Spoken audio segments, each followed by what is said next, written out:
Agora nós vamos conversar um pouco sobre o esboço de gráfico de função de duas variáveis. Primeiro, por que esboço? Porque a gente entende que quem faz de fato o desenho é o computador. Nós só queremos ter uma ideia do comportamento do gráfico. Então, portanto, um esboço. Correto? Agora, só para a gente relembrar a definição de um gráfico de função de duas variáveis. Vai ser o conjunto de pontos x, y, z pertencentes ao espaço R3. Agora, x e y precisam pertencer ao domínio da função. Não é isso? E o meu z tem que obedecer à lei de formação desta função. Ok? De modo que eu posso, inclusive, estar reescrevendo esses três pontos assim. Ó. X, y e função de x e de y. Certo? Bom, e quais são os passos para a gente fazer esse esboço? Recomenda-se que a primeira coisa seja o estudo do domínio, que a gente já fez em um vídeo anterior. Quer dizer, você vai excluir do seu gráfico aqueles pontos que não farão parte do domínio. Isso é claro, né? Depois, as interseções com os planos coordenados. E, por último, as curvas de nível. Então, vamos entender esses dois segundos aqui. Bom, interseção com os planos coordenados. Vou fazer aqui o meu esboço dos meus três eixos.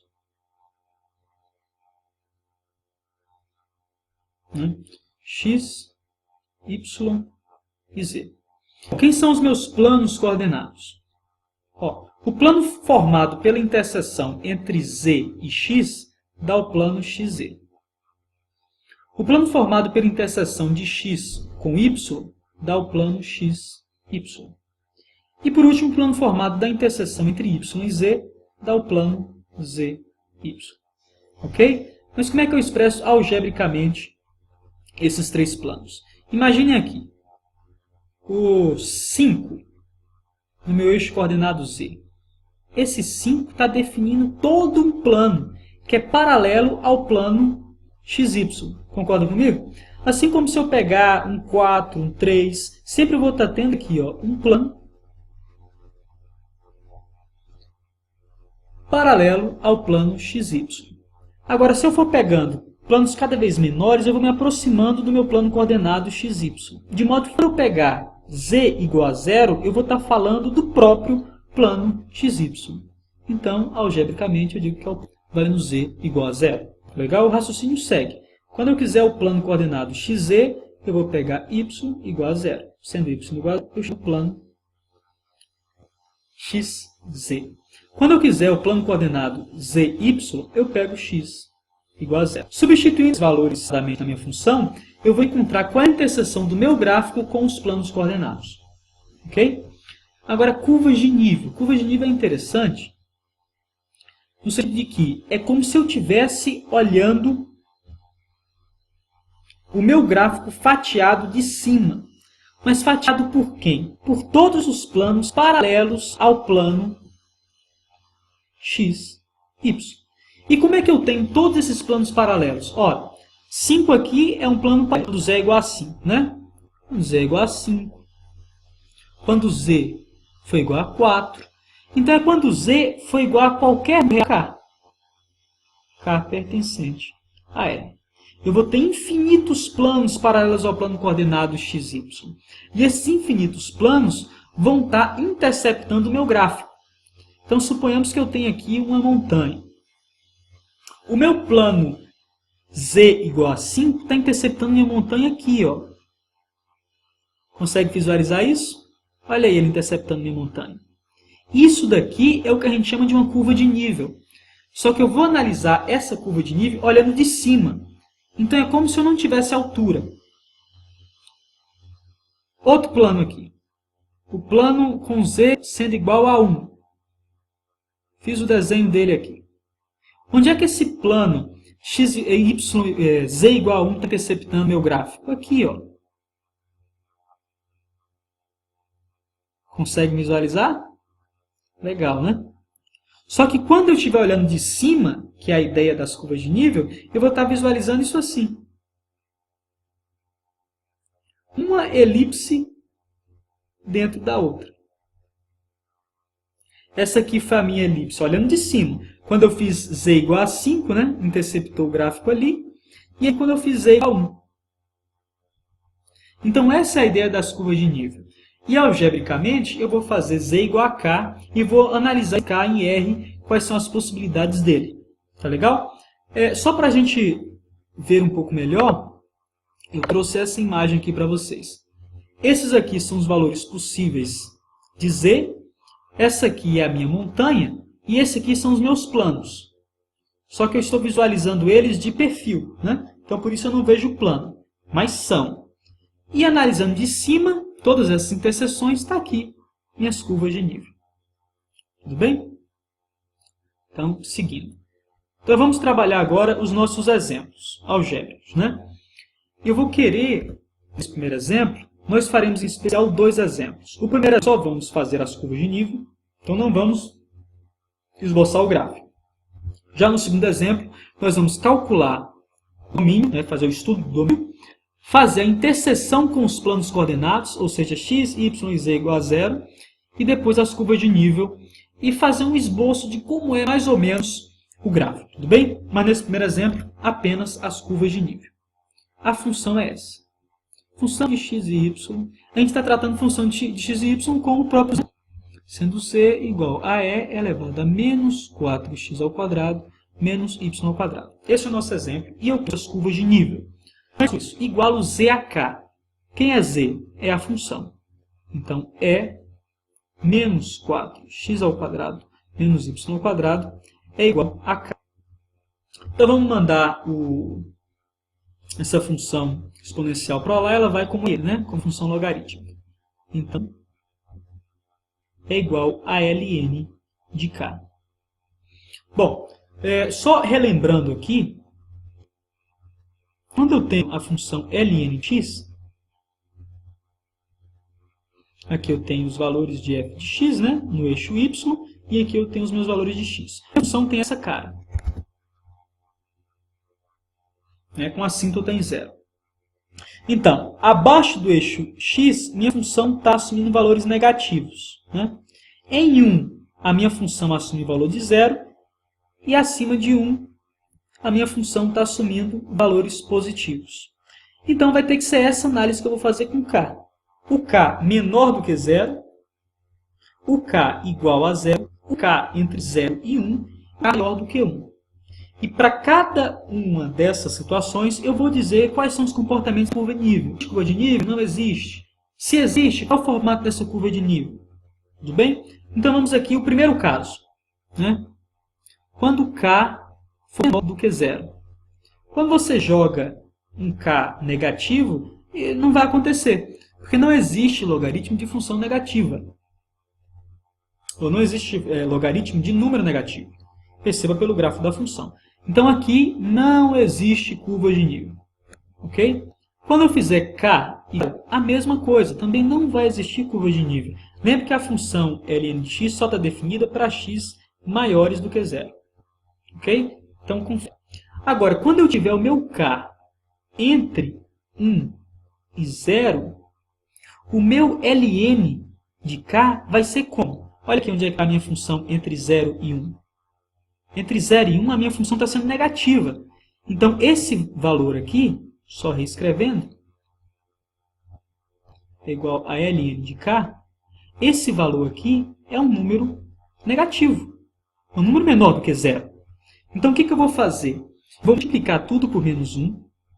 Né? Isso agora eu já descobri que é um número negativo. Eu quero ver que cara tem essas curvas de nível. Né? Então, aqui vai ficar 4x ao quadrado, multiplicando tudo por 1, menos ln de k. Então, menos um número é um número positivo. Então, agora, este aqui é um número maior que 0. Vou dividir toda a função por ele.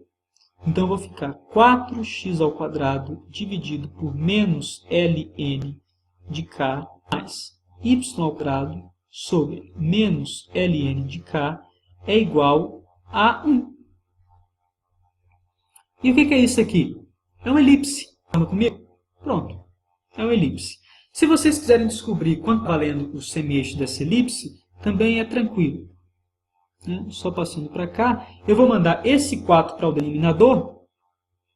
Então vai ficar x ao quadrado sobre menos ln de x sobre 4, mais y ao quadrado menos ln de k, eu falei x aqui, né? K, é igual a 1.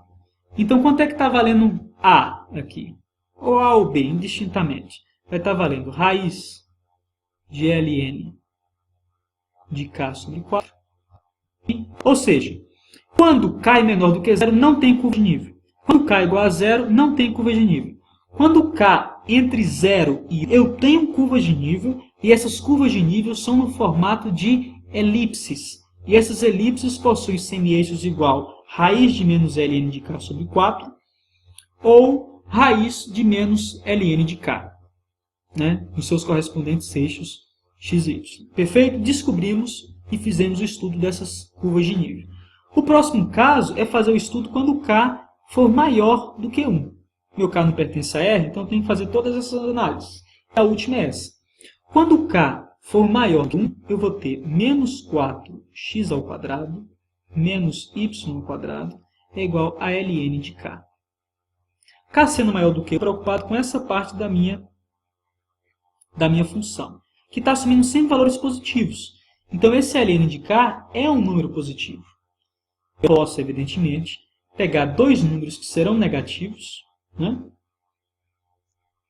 somá-los e encontrar um número positivo. Então, também não terei curva de nível para esse caso. Porque menos 4x ao quadrado para qualquer valor de x vai ser um número negativo. Menos y ao quadrado para qualquer valor de y vai ser um número negativo, né? Mesmo que o meu x e o meu y sejam negativos. Porque ao quadrado, menos com menos, mais. Vezes menos, menos.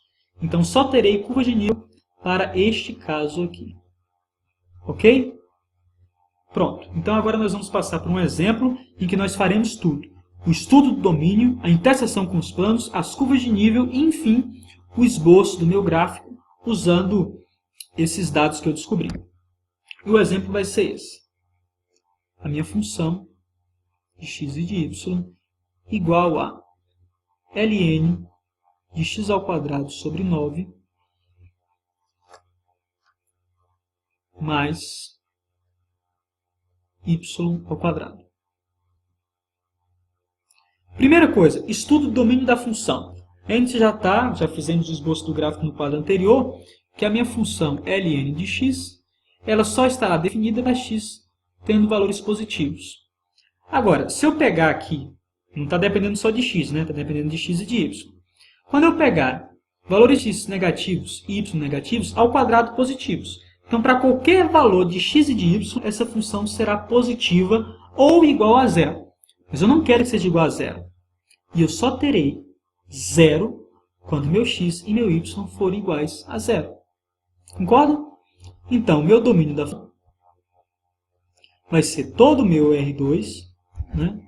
Vamos colocar melhor. Dizer que é o meu x e y pertencente ao meu R2. Agora, excluindo a origem. 0, 0. Vocês conseguiram visualizar por quê? Se eu jogar aqui em x valendo 0 mais y menos 1, vai ser ln de 1. Concordo? Então, se eu tiver qualquer valor distinto de 0, 0, eu terei sempre um argumento positivo. Então, esse é o domínio da minha função. Ou seja, eu no gráfico na origem. Agora, interseção com os planos coordenados. Como é que eu faço isso? Igualando x a 0, y a 0 e z a 0, como nós vimos no primeiro quadro. Então, vamos lá. Primeira coisa a se fazer aqui. Quando x for igual a 0, eu estou tratando de qual plano coordenado? Do plano z e y. Quando x for igual a 0, eu vou ter que z, no caso, função de x e y, é igual a ln de y ao quadrado. Y ao quadrado. Bom, então, o esboço dessa interseção com o plano coordenado z, y. Se eu tivesse apenas a função ln de y, o meu gráfico seria só esse, que é uma função que só comporta valores de y positivos. Entretanto, essa função também recebe valores de y negativos, porque eu vou pegar esse y que é negativo e elevar ao quadrado, que dará um argumento positivo do ln. Então, o meu gráfico vai ser simétrico ao eixo z. Então, essa aqui é a interseção do meu gráfico. É um gráfico de 3 dimensões. Mas quando ele passar pelo plano z, y, ele vai ter essa carinha. Essa vai ser a interseção. Próxima interseção. Quando y for igual a zero. Ou seja, o plano que eu estou analisando aqui é o plano x, z. Bom, para esses casos, eu vou ter que z é igual a ln x ao quadrado. Que vai ser um gráfico parecido com esse, a mesma carinha. Só vai mudar a abertura da função. Mas como é um esboço, não preciso estar preocupado com isso. Eu só vou fazer dessa maneira aqui os eixos, porque é como a gente desenha os três juntos, né? Então, eu vou ter aqui e aqui. Estão acompanhando? Então, o próximo. Z igual a zero. A interseção do z vale zero. Daí, então, eu vou ter zero igual a ln de x ao quadrado sobre 9 mais y ao quadrado. Ln dará zero quando o meu argumento valer 1. E isso a gente também está familiarizado, né? Aqui a função ln aqui vale 1, a minha função valendo 0. Então, eu vou igualar esse meu argumento a 1. X ao quadrado sobre 9 mais y ao quadrado é igual a 1. O que é isso aqui? Uma elipse. Então, quando eu estiver tratando dos eixos, eu fiz z igual a 0, eu não estou preocupado com o eixo xy. Então, quando eu fizer os meus eixos, riscando aqui, eu quero fazer assim. O y aqui e o x aqui. Né? Então, quando eu fizer, eu vou ter uma elipse com semi-eixo maior no eixo do x. Legal? Pronto. Essas aqui são as três interseções com os coordenados. O que eu faço agora? Vou fazer essa brincadeira, por isso que eu estava preocupado da maneira como eu ia escrever. Eu vou sobrepor os três. Né? Acabei diminuindo aqui o tamanho. Não é isso que eu quero. Eu quero movimentar. Pronto. Vou pegar o outro e jogar em cima. Só para a gente ter uma ideia, né? Não está coincidindo, pessoal, porque a gente está fazendo fora de escala, viu? Na verdade, essa elipse aqui ela vai estar coincidindo. Mas não interessa. Olha aí. Não deu para ter uma ideia, mais ou menos, de como vai ficar esse gráfico em 3 dimensões? Deu, fala a verdade. Dá para ter uma noção. Então, é esse o objetivo. De repente, se você quiser ter uma ideia bem rústica, depois que você fizer a interseção com e juntar todas essas interseções, você vai ter uma coisa próxima daquilo que vai ser o seu gráfico. Então, só redesenhando isso que eu fiz no computador, colocar em cima do outro, ficou uma coisa mais ou menos assim, né? Já dá para ter uma ideia. Bom, mas falta as curvas de nível. Então, tendo isso aqui em mente, vamos fazer as curvas de nível. Como é que eu faço? Eu pego a função que eu tinha, né? A função f de xy igual a ln y ao quadrado sobre 9 mais y ao quadrado. Igualo a k. Né? Então, vamos trabalhar isso daqui. No caso, eu estou fazendo z igual a k. Eu vou mandar o ln para lá, vai ficar x ao quadrado sobre 9 mais y ao quadrado é igual, mandei o ln, é elevado a k. É x, lembrando, é k. Está definido para valores negativos de k e positivos? Está. Só relembrando aqui o gráfico da função e elevado a x. Aqui função de x, aqui x. É assim, né? Então, está definido para valores de x negativos. Se eu estiver chamando esse eixo aqui de k, é a mesma coisa. Então, está definido para k's negativos, para k igual a zero e para k positivo. Então, está definido em todo mundo. Então, o que isso significa? Isso aqui não é a equação da elipse? Não, não é a equação da elipse. Ah, Danilo, claro que é. Não, a gente tem que ter um pouquinho de atenção. Vamos dividir esse número por todo mundo.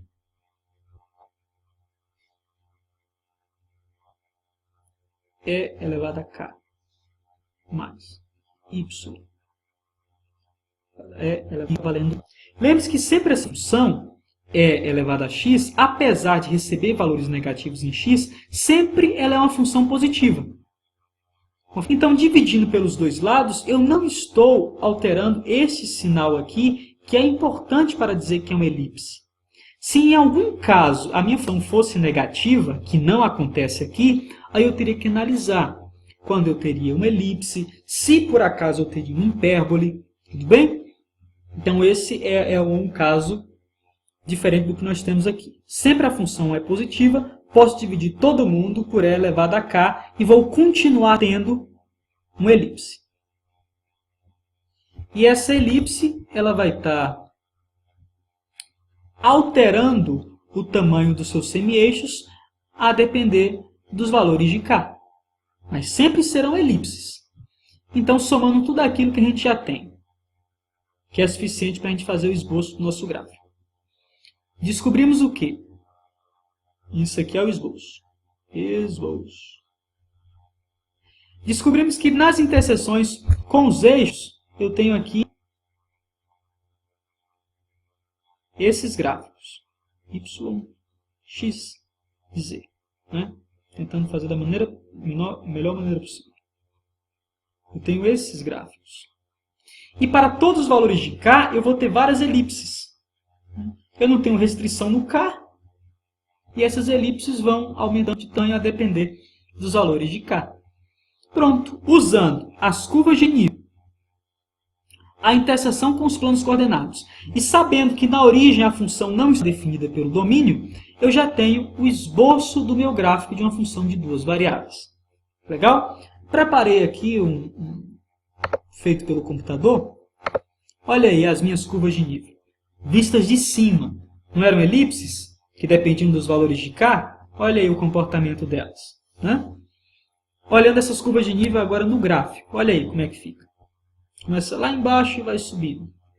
E analisando agora numa visão melhor, está aí o gráfico da nossa função. Né? O computador fez o desenho. Nós fizemos o esboço. E o esboço deu para ter uma ideia daquilo que é o gráfico. Confere? Então, pessoal, bons estudos aí. Até o próximo vídeo.